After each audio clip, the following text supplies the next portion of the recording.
Hey y'all, we are back for another episode of In Conversation. Thank you so much for joining me on this Thursday, which would have been the beginning of Howard Homecoming this year. Tears for that.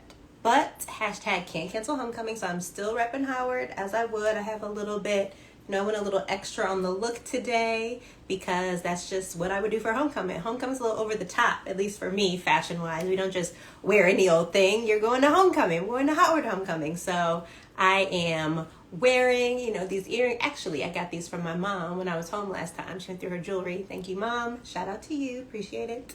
Little turban action with the curls, and then homemade Howard shirt. I bought the shirt in the bookstore, but then I went ahead and chopped it up a little bit because I can't have a basic t-shirt, you know what I'm saying? So, so here we are. So thankful that you guys are here joining me again. We're not actually talking fashion today, so that's why I got a little bit of that in right now. No fashion and beauty. Today, my guest is going to be Chris Coy, who is an NFL sports agent. He is a Hampton grad. What's up, Chef Lean? Thank you for joining. Really appreciate it. Yes, Chris is a Hampton grad. He is super accomplished and has now a career as an NFL agent. And while sports are not exactly my forte, I really did want to loop him in because I think he has a dope career. He's a really great person. And I think that just his story could be really inspiring. So that's the whole thing with this HBCU hashtag homecoming season series, is that I'm really just featuring HBCU grads who have been doing amazing things. What's up, Chris? Thank you for joining. Let me see. I'm going to go ahead and try and loop you in. Let's see if this works. Here we go. So Chris is awesome. Really excited to have him today. So definitely ask any questions you have about his journey, about the NFL, anything else. Oh, okay. Chris will be in shortly. All right. Thank you, Chef Lean. Appreciate you. That's his fiance. She's also amazing. Was also a guest. Shout out to Chef Lean. She's cooking on Sunday. So check her Instagram because I will be cooking along as well. Hey, what's going on, Amina? Thank you for joining. I really appreciate everybody joining us. We'll be looping Chris in a little bit. But yeah, so it's HBCU homecoming season. I think it's super unfortunate that we can't do it the way we used to, but we're not going to cancel it. We're going to take it virtually because what do you do as an HBCU grad? You just make it work. You find a way to make it work. So that's what we're doing. Super excited about that. I know Howard has some virtual events. I'm sure all the other HBCUs do too. So I'd encourage you, just tune in, do a little something fun as well. Let me see. It said Chris is not able to join. That might be on me. Let's try this again. Hopefully that'll work. We'll see. Chris, if you're not getting that request, maybe try requesting me. Oh, I think you're here. There you are. There we go. Hello. How are you doing? Am I finally on? You're on. How are you? Okay. I'm doing well. I can't complain. How are you? Good, good. Hey, Brandon, thank you for joining. Hey, Troy. Appreciate everybody coming out. So how's life for you today? How you doing? I'm going well. Of course, my client calls me at 5:57 to talk about some stuff. But I had to, talk to him or whatever, and not off the ledge, but just talk to him a little bit about what's going on with him and his practice. And, everybody wants more play time and things of that nature. So I was just kind of going through that whole process with him. But, it's been going well. Hello? Nice. So is that kind of that's sort of what you do, right? Can you see me? Yeah, I'm kind of at the... Let me know. Yes. Am I clear? You're a little grainy for me, but I don't know. So everyone watching, let us know. Comment if we need to restart this, and we will. Am I grainy? But yes, but I'm not sure if it's me. Oh. So I'm not grainy? Tell her no. No? Kathleen is saying that I'm not grainy. Okay. Am I for her? Are you for her? Appreciate having people in the house. Oh, really? Oh, okay. She's saying that I'm blurry and she can't hear me. So do you want me to come back in and come back out? Yeah, we'll try looping you back in, and if that doesn't work, then we'll go all the way out. But yes, Troy said you're blurry too. So we'll cross out and then dial back in. Okay, perfect. So X out and then you're gonna... Yep, exactly. All right, we're going to try that again. Try that again. Oh, looking like sand. No, Brandon. Oh man, so Chris will dial in real soon.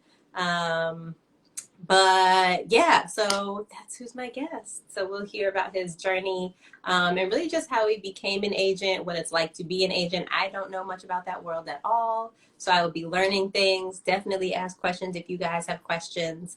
And yeah, we'll just get the conversation going. Hopefully, we'll get in soon. But anybody else who's here, how are y'all today? How's your week been? How do you feel if you're an HBCU grad about the different homecoming seasons? Oh, here we go. Let's try looping Chris in one more time. Okay. Let's see. Hopefully this will work. Please, please, please, please. Okay, we're waiting for Chris. Hopefully this time it will work. Such is technology, you know? You never really know how it goes. That is just the life we're in now. So we will see momentarily. But anyways, yes. Thank you guys for joining again. Let me know how you're doing. Like, I want to hear how you guys are. Let's see. I didn't say anything about your internet, Chefleen. I just was saying technology in general. That's why I didn't know if it was me, because I had internet issues many times. So if y'all ever can't hear or see one of us, please let us know. Because on my end, it'll be crystal clear. And on someone else's end, I'm choppy. I've heard that happen a few times. So yeah, not talking about y'all, Chefleen. Y'all got the best internet. I had the issues before. I had to upgrade. I just had to do it. See, Troy knows what it is. That's just how it happens. I don't know. Oh, now he's unable to join. All right, Chris, I'm gonna try and join you one more time. And if this doesn't work, then we're gonna go out all the way and then we'll come back. There we go. There we go. Can you hear me? I can hear you and you're much more clear. Okay, thank God. Because Yeah. Kathleen was over here getting mad because you were talking about her internet. No, I was not. I was saying technology in general. We don't know. We just don't know. No, I understand. All right, perfect. And I saw Brandon's I look like Sam. That was messed up, Brandon. Yes, our lovely Can friend. you hear me fine? Because Kathleen is saying she can't hear me that well. Nope, I hear Okay. you. Perfect. All right. So back to where we were at. Back where we were at. So my days are, to answer your question, you asked about how my typical day is. Mm-hmm. There's really no typical day. It's kind of I wouldn't say at the beck and call of my clients, but I'm on a lot. Like I'm trying to talk to them, communicating with them. Every day is a little different. And I'm just trying to figure out everything as far as, I'm just trying to figure out where they're at during that week. And then trying to recruit other players to kind of come onto the agency and that kind of stuff. Okay, all right. Well, we're going to get more into that. But first, I want to take it back a little bit since this is my homecoming season series talking Yes. to you grads. So tell us your very favorite homecoming memory. My very favorite homecoming memory. Damn, that's actually a really tough question. And the crazy part about it is you would think, I would know what that is. But probably my sophomore year, it was my first homecoming. As Okay. far as because I had transferred to Hampton University from Shaw University, and it was my first time seeing that much beautiful Black women in one location, or Black people in one location. And it was like, oh my God, I was kind of overwhelmed. So it was just like, I had a great time with my friends. We go into all the parties or whatever. And to me, it was just the most memorable experience. It was my first homecoming, more than anything else. Nice. So I didn't know actually that you transferred. So what made you transfer or choose first Shaw and then transfer? What made you do all that? So this is going to sound really not shallow. Okay. So I went to Shaw University coming out of high school, Okay. or I guess coming out of high school. So I identified that I want to be an agent. My mom knew the president at Shaw University, which is one of the oldest historically Black colleges in the South. Mm-hmm. And I went there, had a good time, and I enjoyed myself. But we didn't necessarily mesh. I would think. I think that I felt like I could do better. I did really well. The class was really easy. It was just a lot for me. I went to go visit my friend for my homecoming, or not for my homecoming, for my spring break. That goes to show you what my experience was like at Shaw. I went to someone else's college for my spring break. Okay. And I went there and I was like, man, these are some of the prettiest women I've ever seen, all in one location. And it was just such Black excellence everywhere. And it was just like, how do I transfer here?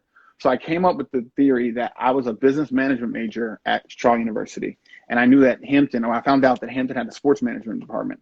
So I went to my mom and I said, Mom, I know I'm going to school now for pretty much free, but I need to transfer to Hampton because they have sports management and I want to be a sports agent. So she was like, okay, we'll see what happens. So I ended up transferring there, but it actually worked out for me. But I only I heard her thought process was that I was transferring there so I could be a sports agent because you got to be a sports management major. Okay. But she doesn't know that you only needed a business degree. Or actually, you need a post-secondary degree, but your undergrad has to be in business of some sort. So like, there's no like sports management side of it wasn't real. It was just more me trying to say, how can I get closer to these young ladies? No offense, Kathleen. That was before her. So. Yes, exactly. Yes. Your teeth are very white on this thing. And by the way, you see my I have a little Howard in here. Just hey, it's the battle of the HUs here. Yes. Awesome. Okay, so that's why you chose him. I'm actually surprised that your mom was so much like, sure, go ahead. I mean, that's awesome. But I mean, I had gotten good grades if I could transfer there. And also my aunt was in Hampton, Virginia. So she was like, oh, you're closer to family. So, but the price side of it, she was like, well, you're going to take out student loans or whatever you got to do in order to get to the university. Because I think the cost of at Hampton was like 22, whereas Shaw was like maybe $8,000. So it was a big difference jump wise financially. Right. Hey, everyone who's joining us. Jeremy, I see Giovanni. So thank you for joining. Definitely drop in questions if you have them. Okay, so what are 3 words, and Reba, hey, that would characterize your HBCU experience overall, your Hampton experience? Actually, both, I guess, because you did go to 2 different HBCUs. So I went to Shaw, but I graduated from Hampton. I had my best experiences at Hampton. Okay. So the HBCU experience, I think, is, I don't know. Let's come back to that. I was actually thinking about that earlier, about 3 words. Let's come back to that at the very end, because I really want to say something more profound than what I would say initially. But I'll think about that, because it really impacted my life and changed my life because of the connections that I had made there. Yep. And I feel like, so I will say one of them, even though this is 2 words, is lifelong friendship. Right. And I think, so you know what? I'm gonna change your question. Not, instead of 3 words, I'm gonna do 3 phrases: lifelong friendships. Okay. Unforgettable experiences. Okay. And great education. Those are good. Thank you. I try. I would say the same for Howard. I feel the same. Yeah, I think if you went to one of the major HBCUs, you pretty much had a very similar experiences. Right. Only difference is you guys were in DC, and Spelman and Morehouse are in Atlanta, and well, FAM is kind of in Tallahassee. It's not the same. It's pretty much on the core with Hampton. Whereas the city you're in makes a little bit difference. Helps your university. Yep. If that makes sense. What's up, sir? Jessica, thank y'all for joining. Oh, let's see. Somebody asked a question. Any advice to a young student also aspiring to be a sports agent? I would say intern and gobble up as much information as you can about the sports agent business. And the movies, the TV shows, the books, they don't necessarily tell you the real grind of the agent business. I think most people see the clients that are making millions of dollars and assume that I'm in that same ballpark. But the idea of it is that it takes time to really make money in this business. So know the expectations of what you're actually getting into. Nice. So can we talk about like your journey? So from Hampton to where you are, you said you were a management major. How did you go after graduation? What was that journey like? So I wanted to be a sports agent since I was 14 years old. Actually, I walked into high school as the shortest kid. Well, I was the smallest kid in 9th grade. I was 4'11", 96 pounds. Yeah, I know, I was really small. It was very, very, very interesting. But either way, it was fine. I'm now stand 5'11", there we go. 200-ish. Hit that growth. So I hit my growth, but I'm fine. But up until that point, I wanted to be Deion Sanders. I wanted to play in the NFL. I went to my first football practice and realized these guys are kind of big, and they were 9th grade. And it was just like, I got ear hold, which is like, I went over the middle to catch a pass, and someone like literally popped me up, and I was looking through my ear hole. So that's literally what an ear hole is. So literally, that was my first practice. So I went home and was like, Mom, I don't know about this NFL thing. Like, I'm pretty small. Like, my friends just make fun of me. It was hilarious. But, what I realized is that I really enjoyed the locker room experience. And that's what I enjoyed the most, was the young men that I would be around, my friends, and, that kind of stuff. So I wanted to find a career, even at that young age, to find a career that I could still work in sports. Because I still, even though I was not necessarily going to be playing in the NFL, I still loved, like, that was my life. Like, everything I did was centered around the NFL. So that's kind of how I got started. And that's kind of how I decided that I was going to be a sports agent after I did some more research and things of that nature. So I went to Hampton University. I know I started in high school, but I went to Shaw University, transferred to Hampton University. When I got there, unbeknownst to me, I did not know that when I went to Hampton that the football team was going to be so good. When my sophomore year, we had a second round draft pick. My third year, my first year, we had a second round draft pick. My third year, we had a third round draft pick. Then we had another third round draft pick. And I knew that I wanted to be an agent, and I was connected to these players.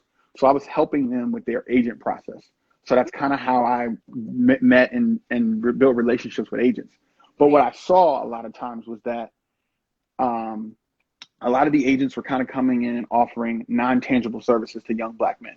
And being at HBCU, of course, they were Black. So like, it was, for me, I was trying to figure out how am I going to meet my mold, because it didn't fit who I was. I wasn't going to try to come in there and sell girls and money and things of that nature. But when you can't relate on a personal level, the only thing that you can really relate with is the financial side of it. So not a lot of my friends, but some of my friends picked agents based on who gave them the best financial package. And that was not really what I thought I was going to do. And interned for an agent at the time who I didn't necessarily have the greatest experience with. So it was kind of an earth-shattering moment in a sense, but then talked to my sister about long-term goals and passion and things that I love. Mm-hmm. And she told me to find a way to make it work for you. So that's exactly what I did. And I got back on my horse. And ever since then, I've been kind of with bullseye towards being an agent. Wow. Shout out to your sister, which is awesome. Yeah, it was a combination of my sister, my mother, one of those amazing women in my life. Right. And so then did you go right from, repping or working with your peers at Hampton to becoming an agent, or did you sort of kind of wind around the road a little bit? So through Hampton University, a friend of mine named Chris Baker, who played in the NFL for like 10 years, had an agent named Tony Page. Him and I took a liking to one another, and we built a relationship together. And that's kind of how we all got connected.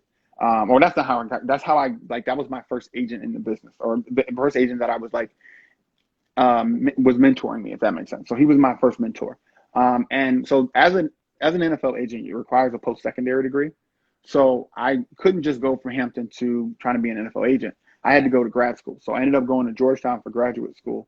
And I say it again. Then found your way to DC.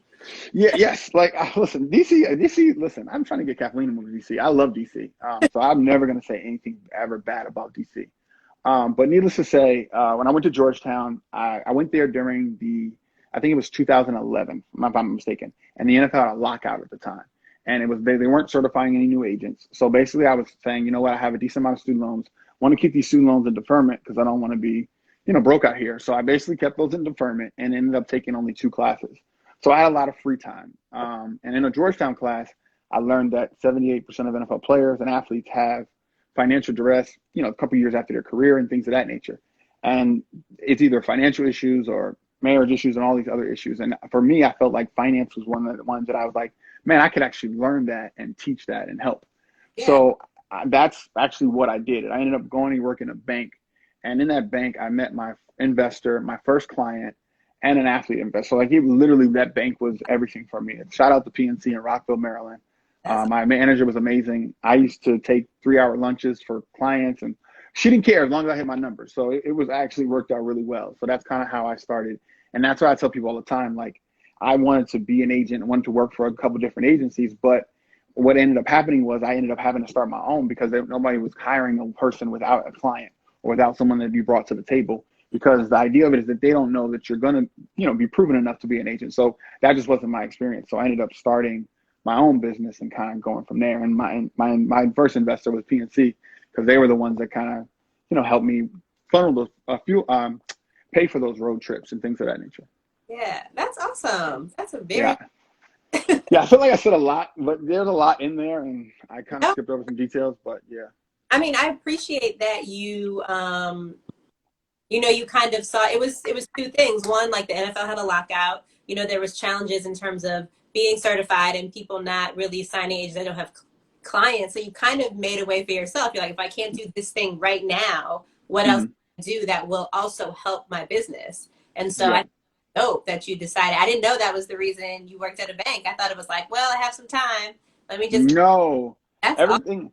Yeah, everything, because it's funny. Everything in my life happens in a way where I literally have on a shirt that says God is dope. I can't put any reason other than God. Like, when I think about it, when I think about my story and how I am where I am today, and I'm not nearly as far as I want to be, but when I think about all of the things that could have deterred me to go this direction or that direction, I really feel like it's nothing but God that led me in the direction that I went in. So not to cut off that story, but um, in that roommate situation in 2011, my roommate, I was living in Silver Spring, Maryland. It was a guy by the name of Najee Good. His brother blew up at West Virginia and became one of the top linebackers. And that's how I actually connected really with Tony. Like I had known him before, but it was just like he didn't really become my mentor until the point where I was able to connect him with Najee, who ended up becoming a 5th-round draft pick. And then that's how we built our relationship. And then the following year, after I met my client, Zach Kerr, it only made sense that I would partner with Tony Page because I had already dealt with him past and kind of that kind of situation. So Najee ended up playing 10 years. But literally, I met him at saw him at the Super Bowl this year. I think I don't know. We'll see if he continues to play, but he's in his 10th year. And I was telling him, I was like, you realize you don't know how much of an impact your life had on my life. And it's crazy, but it just worked out. Yeah, that's awesome. So was that your first client? That was my next question. You started your business. So how'd you get your first client? So as a young agent, so I got certified in 2012. So realistically, when you get certified, you find out you're certified at the end of 2012. So it's like September. And at that time, football season is already starting. So if you're listening to the rules, which they state you shouldn't be recruiting players until you actually, get certified. I wasn't. I didn't really know much of the whatever. So the first client that I had was a guy by the name of Charles Young, who was outside of football for a year. He had some time with the Cleveland Browns. And I was trying to help him get certified. Like I'm not helping him get certified, help him get back in the NFL, the CFL. My intention was to help him get into any type of league. And he never made it to the NFL. He's actually a retired cop at this point. He's a great friend of mine, probably one of my best friends for sure. And it just taught me about the selflessness of being an agent, because realistically, everything you're doing is for your client. And trying to help to put them in the best position. And the idea of it is that I didn't have nearly the relationships that I have now. Like I couldn't call a general manager. I couldn't call a scout. I couldn't call any of those kind of people. So it was literally just emailing people or trying to do this. There's no roadmap to how you get to, a player into the NFL or any of that kind of stuff, especially when you don't necessarily work for an agency and you're kind of doing it on your own.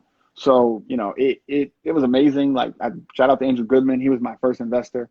I met him in that bank, and he was the guy that kind of really, I sold him on the idea of creating this agency. I told him I only needed $10,000 to start the agency. That's a completely lie.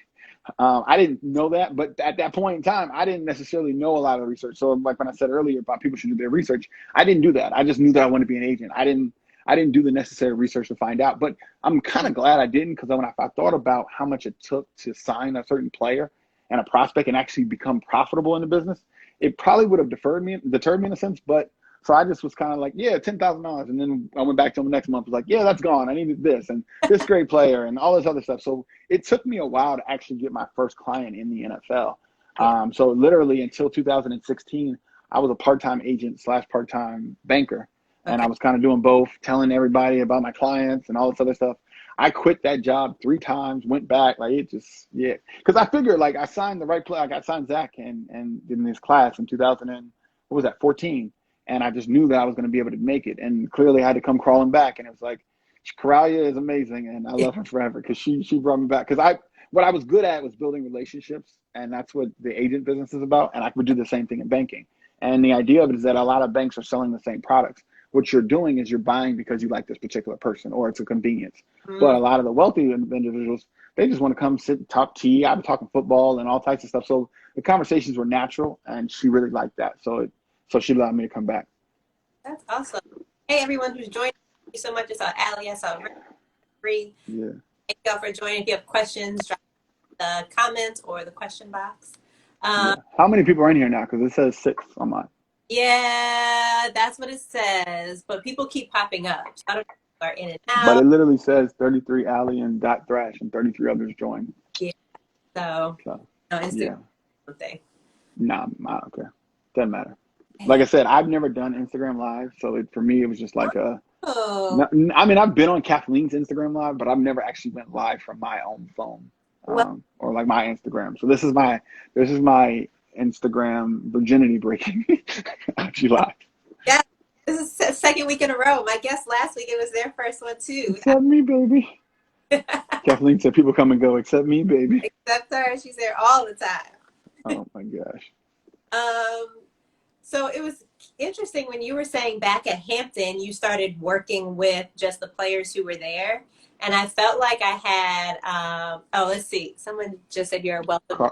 Oh, Carlos is here also. What's up, y'all? Yeah. Um, Carlos is actually my one of my mentees. We signed our first client this year. He is, I think, 28, and he's been certified for the last 2 years. He got his first client drafted, so that was really excited. We co-represent a client together. I mean, someone's helped me, so does it make not sense to reach back and help another person? Absolutely. Absolutely. And I think, you were talking about how much God is a huge part of your journey, and I believe that he blesses us to be a blessing to others. So For sure. I absolutely agree with that. yes. Have you had any other people come up to you just like, hey, will you be my mentor? Do people do that?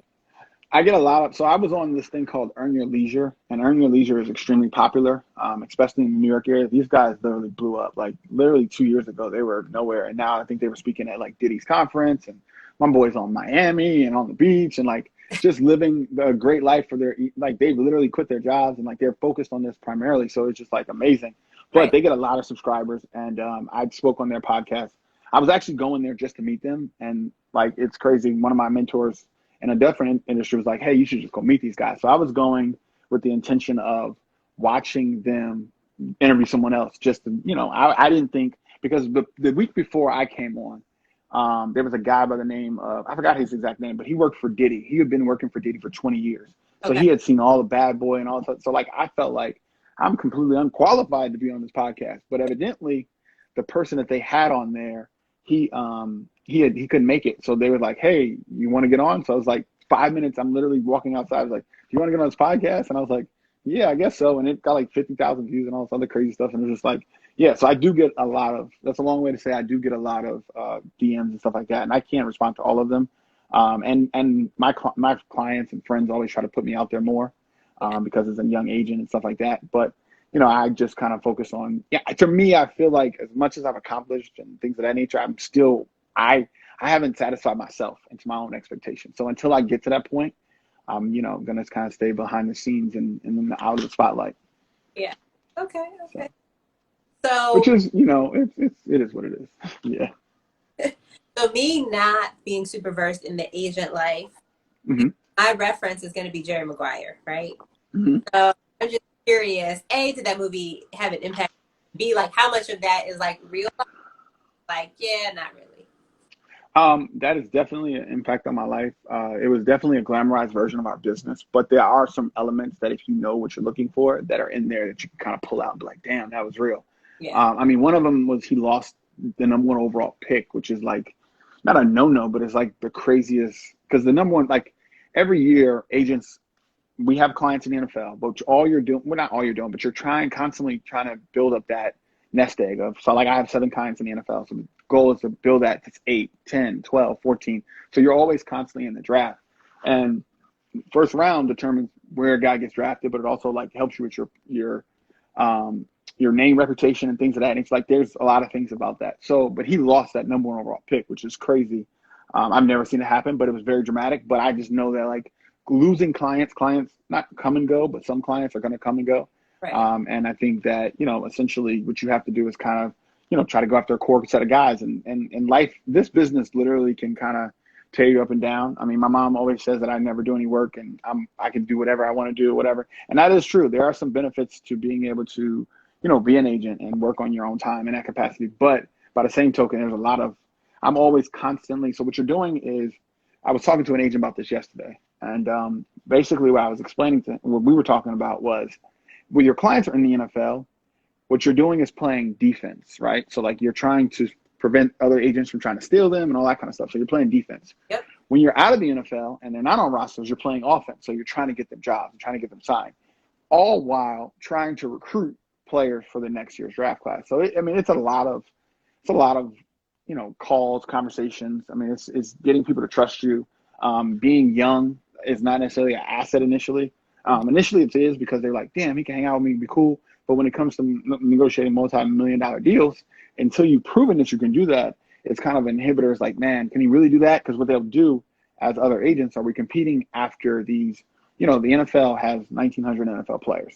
So 1,000 or so agents are competing to get all of these particular players. And some agents have 100 clients. Some places have 70, 80. So like you're trying to develop those relationships. But if you have a kid like myself who had an ascending player, people are going to kind of try to come attack them. And what are they going to say about me first? Well, before last year when I helped do James Bradbury's deal, it was, oh, how can I attack this young man? Oh, well, initially what you can do is you can say, well, he's never done that deal. And you could put that fear into young men and then be like, man, Chris, I really like you, but I'm going to go with this new agency or blah, blah, blah. So it has its ups and downs as an agent, but I mean, I'm making it. I think that when I talk to people, they feel like I'm doing extremely well in relationship to my age because I'm 33.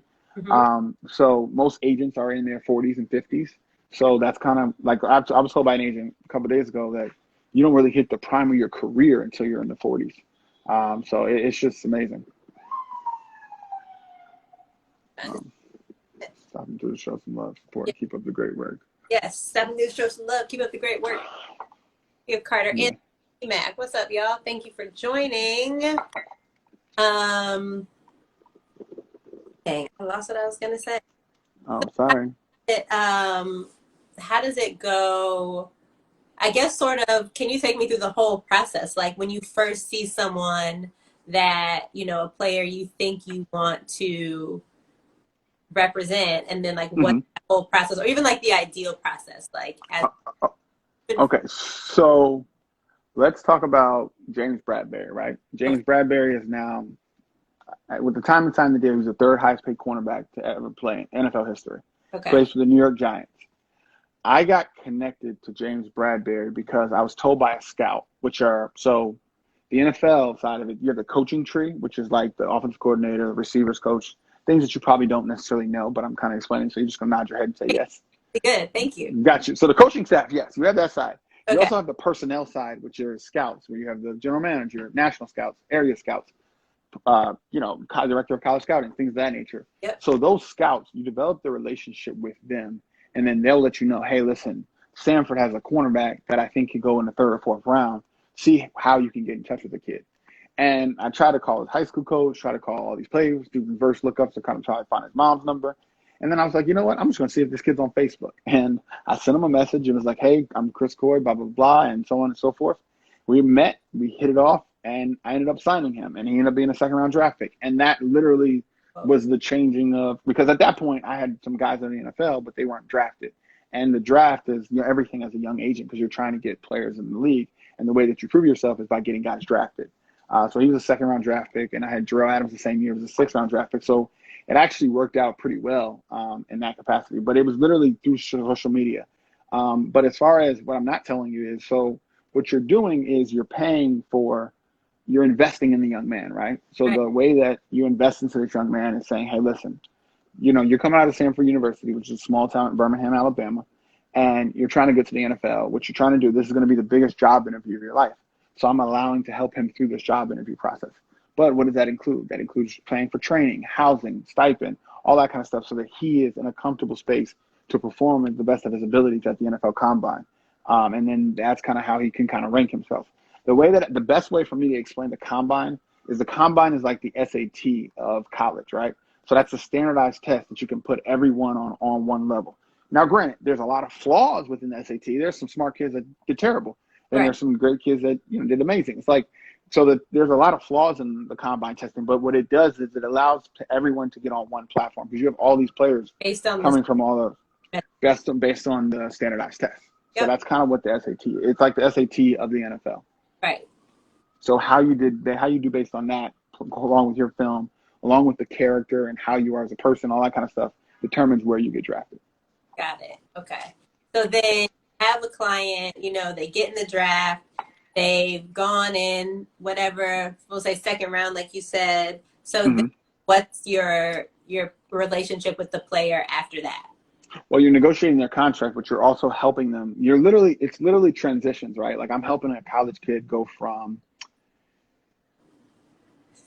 college to the NFL, and then once he gets drafted, but then actually you have to move to that city. You got to find an apartment. You got to find all that kind of stuff. Like you literally go to your first job, and I'm the aide to help you manage that, relationships around you, family, friends, all that kind of stuff. So I'm literally, trying to help them find out where he's going to stay at, what type of car he's going to buy, what car makes sense. Does it make sense to buy a Bentley and you're in your first year. Like Right. at the end of the day, like I tell my clients all the time, if you buy a Bentley with your first contract, what the hell are you going to graduate to? Like what, a spaceship? Like there's literally like, so you got to literally pan this thing out. So like what's motivating in that capacity? Yep. Absolutely. Carter Anthony said that's amazing. Allison said, I hate SATs. I think that's what's holding me back from that. Yeah, absolutely, Allison. Oh man, that's great. So with you, you said you wanted to be a sports agent. Since how long? When did you first realize you want to be a sports agent? 14, when I walked into high school, 4'11", Oh, 96 pounds. I right. was dumb. To say you were like not Yeah, because the idea of it is that I walked in there. So I graduated high school 5'7". I actually grew 4 inches my freshman year of college, which is completely unheard of. Now, granted, if I was four, now also I always say that it's my size, but I'm completely uncoordinated, can't dance. Like I can't dance. Like come on. So there's a lot of coordination side of it. It right. was just God was letting me know. Listen, you're a little boy. You're small. He didn't want to hurt my feelings that early. He was like, you can't really backpedal.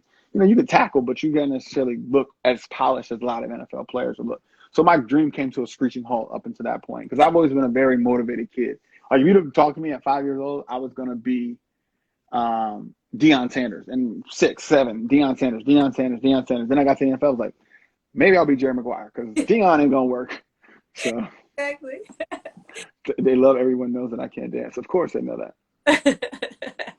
um, so do you feel like as an agent now is that tied to, or are you working in your purpose? Like whatever purpose you feel like you Absolutely. Because the idea of it is that my goal, right? Like when I think about my ultimate purpose, I'm impacting the lives of young black men yeah. and white men or whoever else, but I'm impacting the lives of young black men. And the idea of it is that I can't change the world, right? But these young athletes, these young kids look up to the athletes. Mhm. And if you can get them to start saying the right things that come out of their mouth, I can impact so many more kids. Whereas if I come up to them and say, hey, I'm a sports agent, it's cool initially, but they're not listening with the same. Like I've literally watched camps where my clients go to speak and they don't really say a whole lot of profoundness, but you can see the kids like, man, this is amazing. Or like they're just listening. They're listening to every word.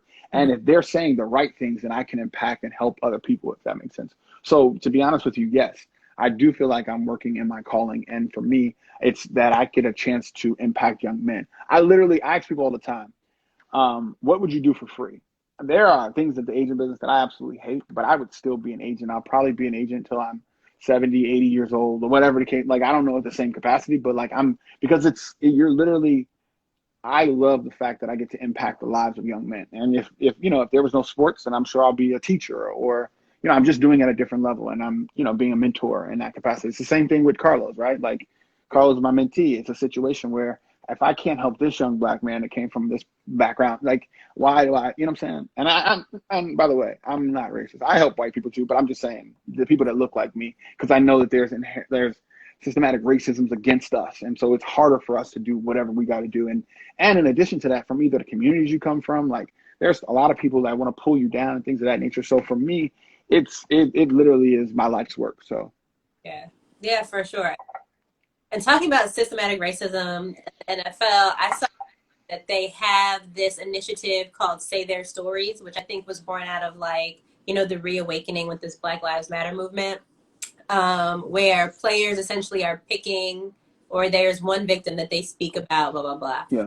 What do you think in general of that, or if not that specific initiative, just sort of how the NFL is handling this systemic racism and the inequality and all that? So what I will tell you is I think the NFL is behind. They're behind the NBA. They're Mm-hmm. behind the NBA for sure. NBA is the poster child for players making a difference and utilizing their voices. I'm not saying that the NFL is worthless, but they need to work to get a little bit ahead of that. I mean, the idea of it is that I think that it's dope that they can put Breonna Taylor on the back of their, like, so people are constantly saying it. Right. But I feel like there's a lot more to be done. And I think that the goal is to try to help guys try to figure out how they can do that in their communities. Yeah. I think the NBA is the reason why I hold the NBA with high esteem.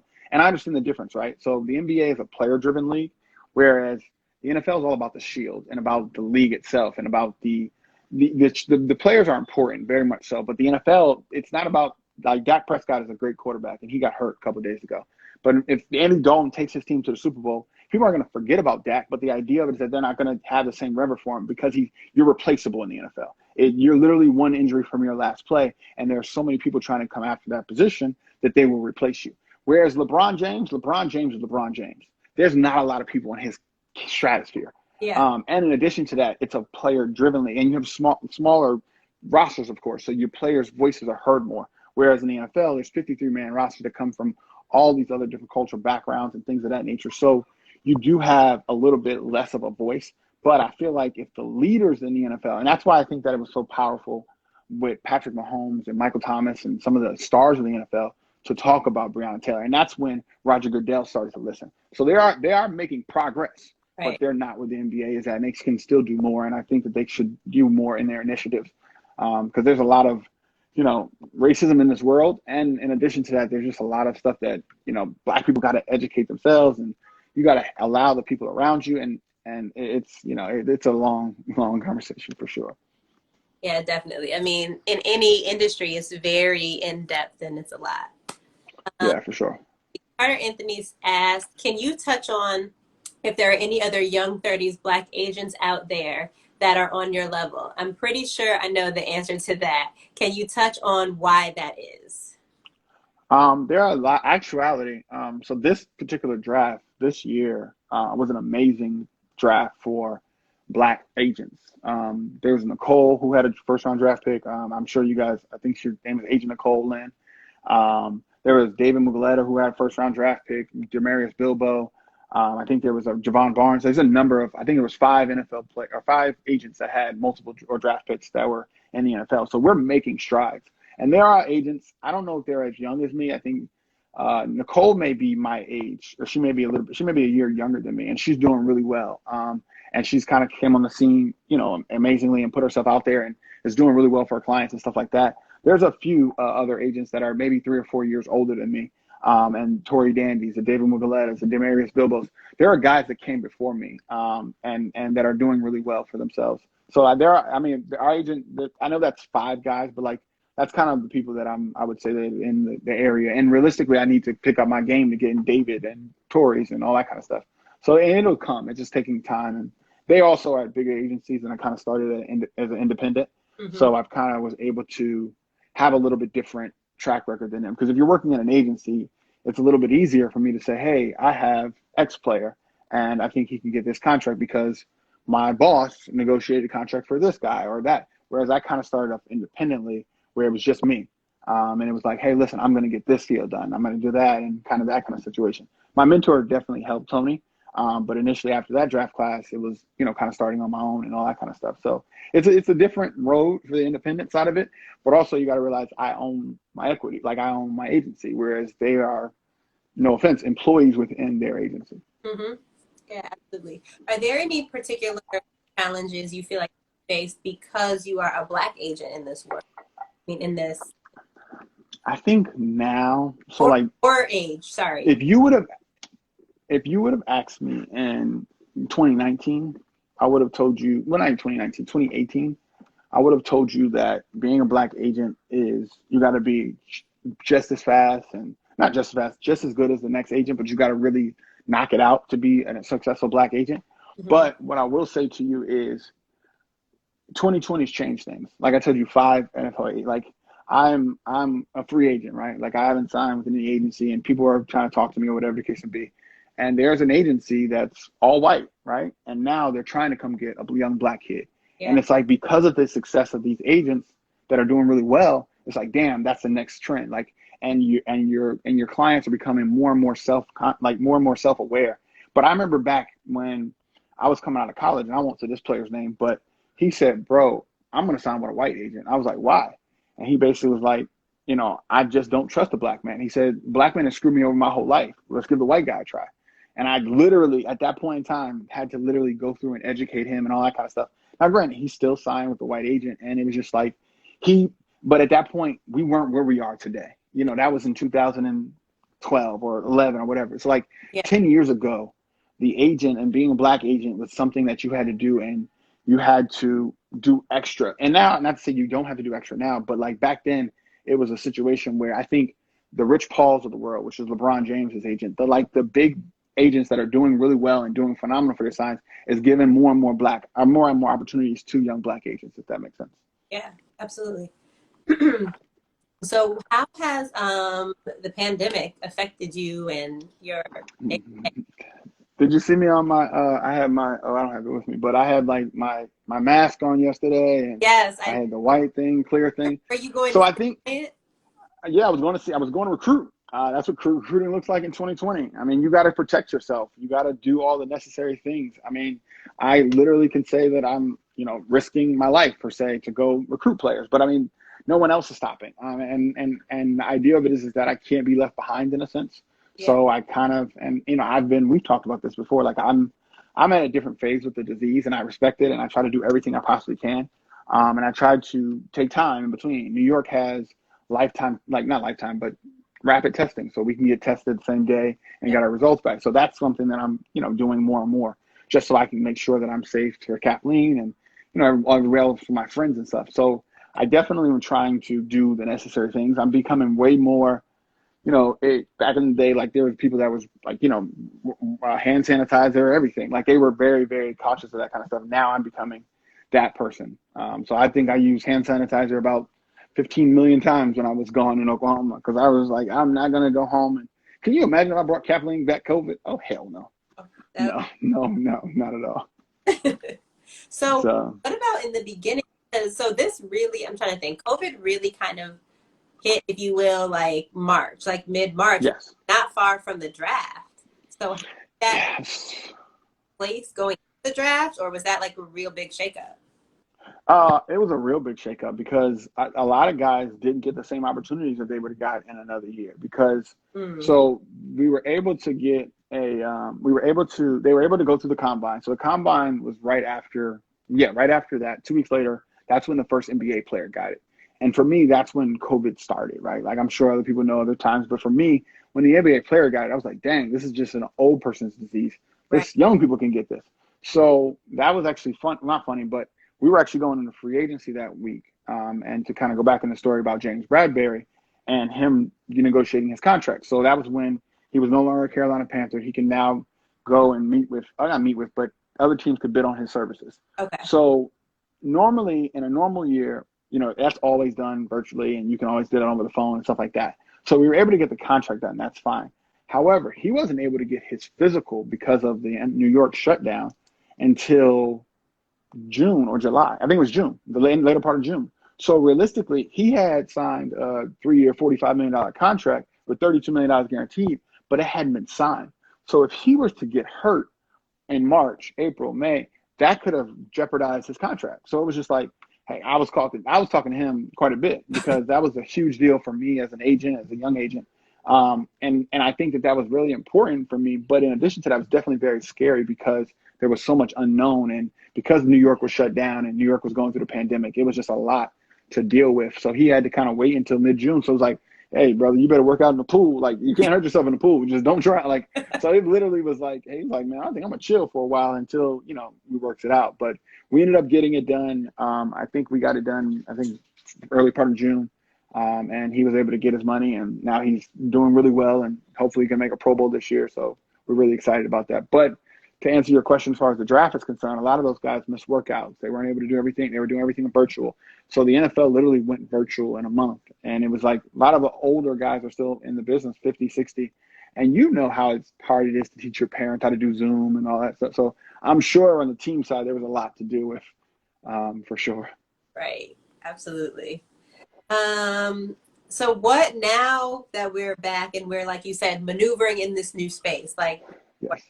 what is your new, I guess, like Thursday and Sunday routine? Like you probably before were like out watching the game, kicking it with friends at the bar, whatever. Yeah. So I've always been one to watch all the NFL games every single week.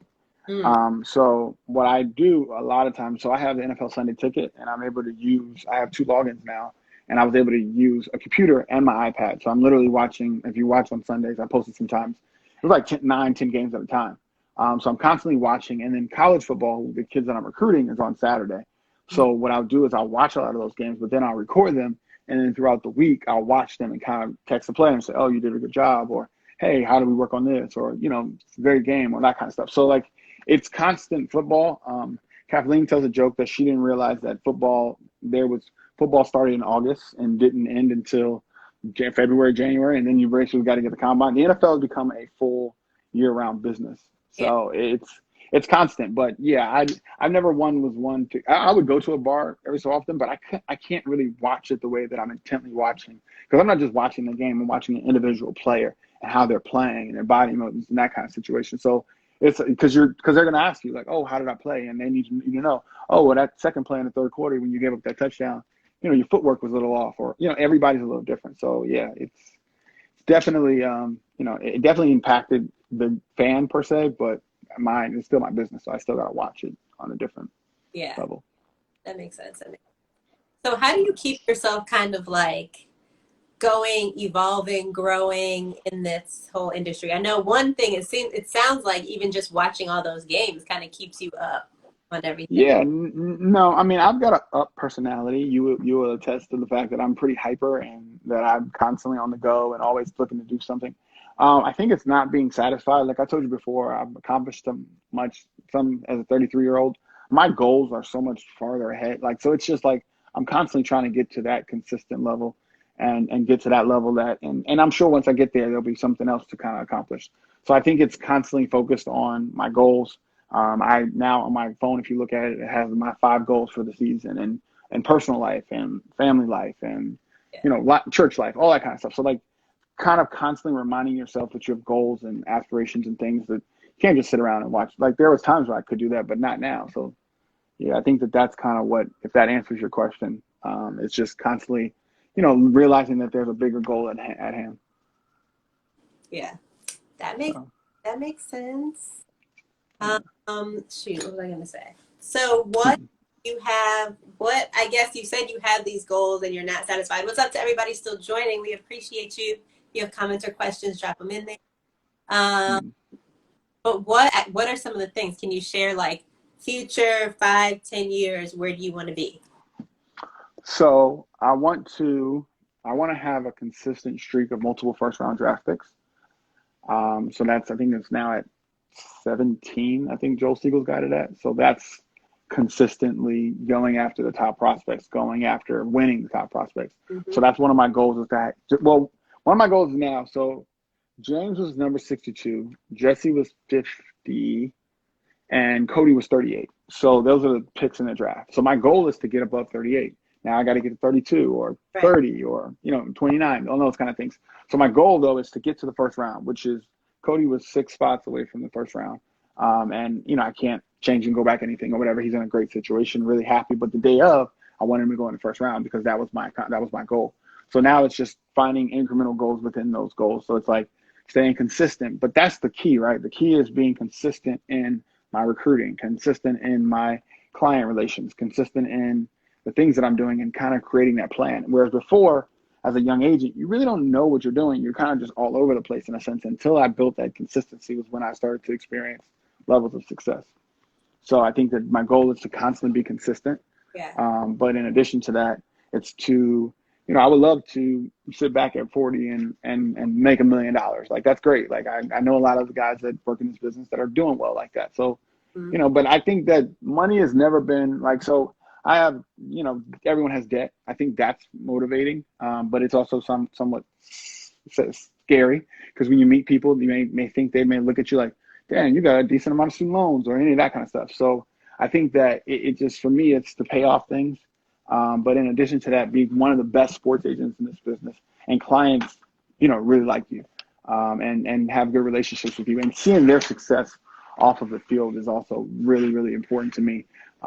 James, being one of my future, newest clients, or not newest clients, but bigger clients, I would also want to do just as well for some of my other guys that are trying to get to James's level. And then after James's level, it's okay, cool. Let's say how Jerome Coupland is my former client who's retired now, like, or, trying to figure out his whole situation. So it's literally it's constant, a nonstop. I literally talk to parents that I talked to a few years ago and was like, oh, we talked every 3 weeks and now it's a month, so I'm constantly all over the place. Yes. Let's see, Shane said you are, Goody Goodman said, Chris, how many times did you fail before you became a successful? Good question. So Goody Goodman is actually Andrew Goodman, which is one of my first investors. and was actually the guy that first believed in my dream. And the idea of it is that my mom used to help us with our taxes when we first got started. She does taxes. And I used to always mess with him every time because that's when you like look at the numbers and you run everything. And he's like, I was like, Andy, when do you think you're going to get your money back? He said, on the 10th of never.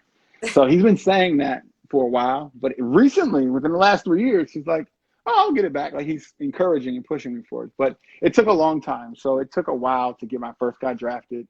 So I don't know. I don't keep a count of how many times I failed Mr. Goodman. But even though I never call him Mr. Goodman, Andy.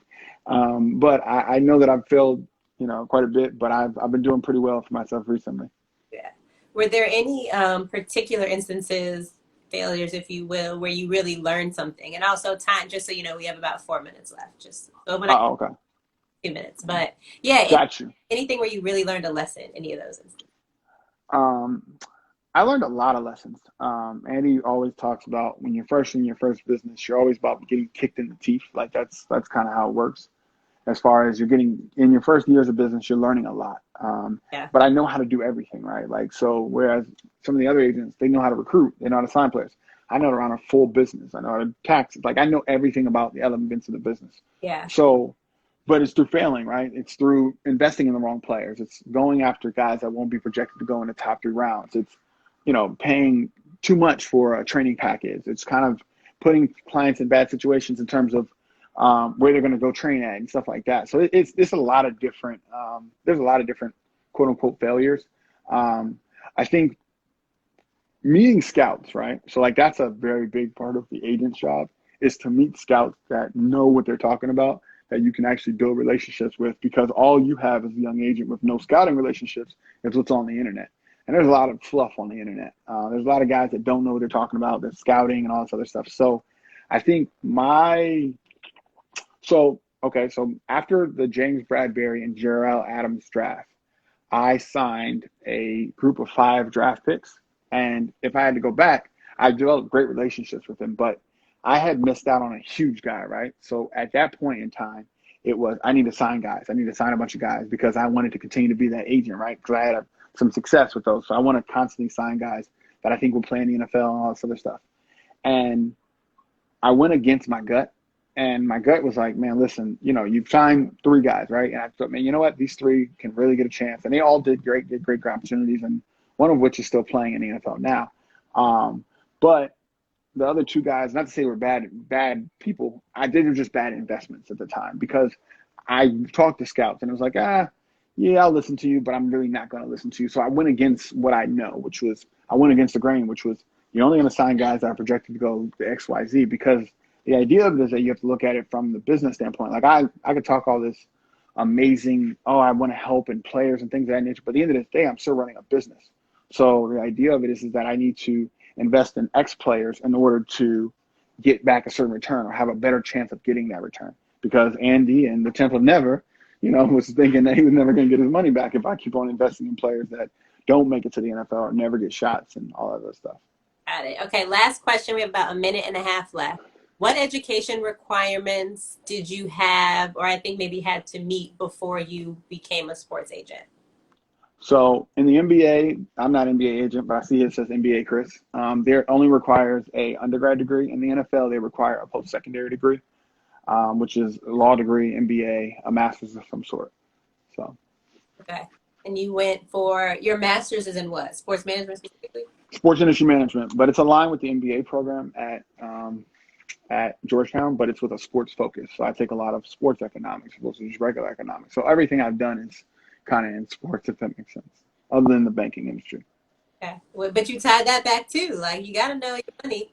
Yeah, no, that's the thing. So the idea of it is that I have a lot better financial education than most people. Not necessarily just working in the bank, but just being educated by my investors and things of that nature, and going through my 30s, right, and making mistakes and understanding where these kids are coming from and stuff like that. So I think a lot of that, can kind of go all over the place, if that makes sense. So a lot of it, I think that didn't make sense. That's why I rephrased it. So basically, working in the banking industry put me around people with money, and people with money can tell you how to manage it and what to do and that kind of stuff. So like for me, that's really what helped me to kind of educate myself, to kind of go back and take what they're telling me in this verbiage and be able to translate it and make it understand to young 22-year-old coming out of high school or college.